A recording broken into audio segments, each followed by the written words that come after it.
Voilà plus de 2 semaines que le prince Harry et Meghan Markle ont vidé leur sac dans le documentaire qu'ils préparaient soigneusement en secret pour Netflix.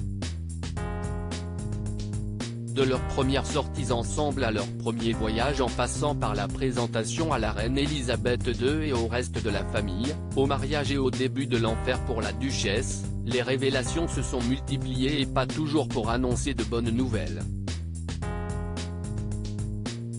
Les parents d'Archie et Lilibet, 3 ans et 1 an, ont dévoilé leur version de ce que tout le monde appelle le mégoï et n'ont pas été tendres avec la famille royale, sans surprise. Si depuis le départ du duc et de la duchesse de Sussex en Amérique, le couple enchaîne les piques et les attaques envers Windsor.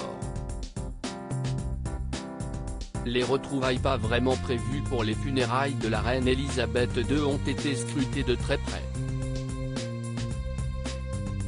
Les visages étaient fermés et les gestes loin d'être chaleureux entre les frères et les belles-sœurs à quelques semaines de la sortie de la série Netflix. Et il y avait de quoi se méfier.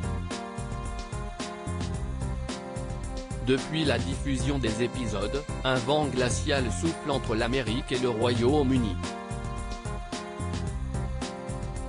Kate Middleton en serait la première affectée.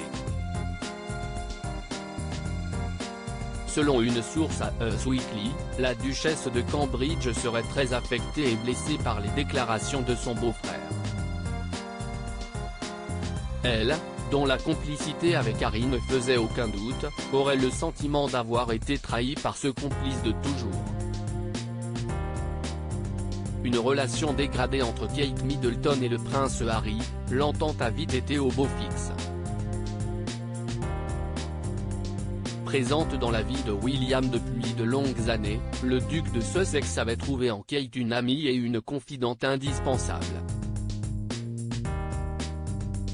Heureuse de s'entendre aussi bien avec le frère de son mari, Kate Middleton n'aurait jamais imaginé une telle évolution de leur relation.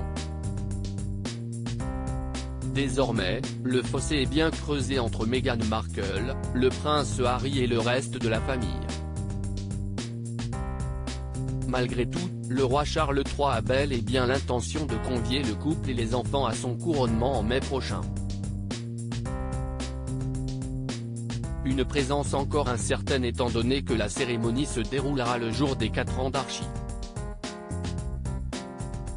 D'ici là et la sortie des mémoires d'Harry, Charles III a toutefois le temps de changer Davis.